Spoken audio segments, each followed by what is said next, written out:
In a vibrant garden blooming with colors only spring could bring, little Amani danced among the flowers. The sunlight kissed her dark curls as they bounced with every twirl, and her laughter blended harmoniously with the cheerful songs of the birds. For a while, joy enveloped her like a soft, warm blanket, but soon she sat beneath the shade of a towering oak tree. Her hands delicately plucked at the petals of a daisy, her small shoulders drooping as her smile gave way to a frown. "Why do they say such mean things about me?" she whispered, her voice wobbly with the weight of her sorrow. "Why don't they like my dark skin? Or my curly hair?" A gentle breeze swept through the air, rustling the leaves above her, and suddenly a voice, soft, kind, and familiar as a melody, spoke. "Amani, my beautiful child, what has brought tears to your joyful heart?" Amani's eyes widened as she looked around, searching for the source of the voice.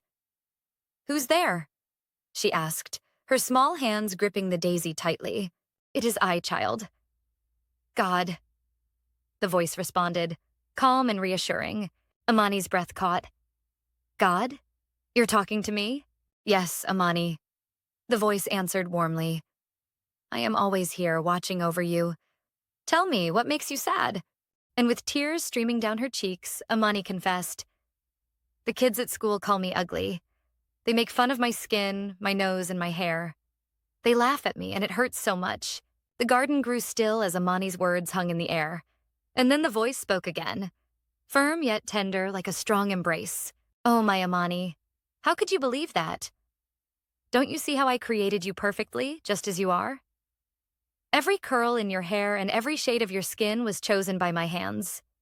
You are fearfully and wonderfully made." Amani sniffled, staring down at the half-plucked daisy in her hands. "But if I'm made perfectly?" she asked softly. "Why don't they see it?"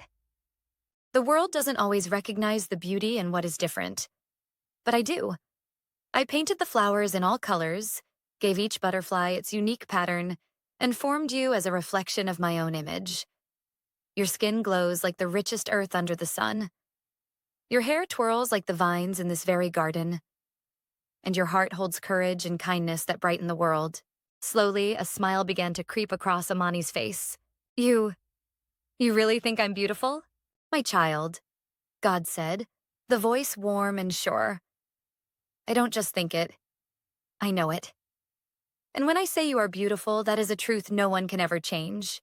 Amani rose to her feet, the daisy slipping through her fingers. Filled with a joy that bubbled straight from her heart, she twirled, spreading her arms wide as butterflies circled her like a radiant crown.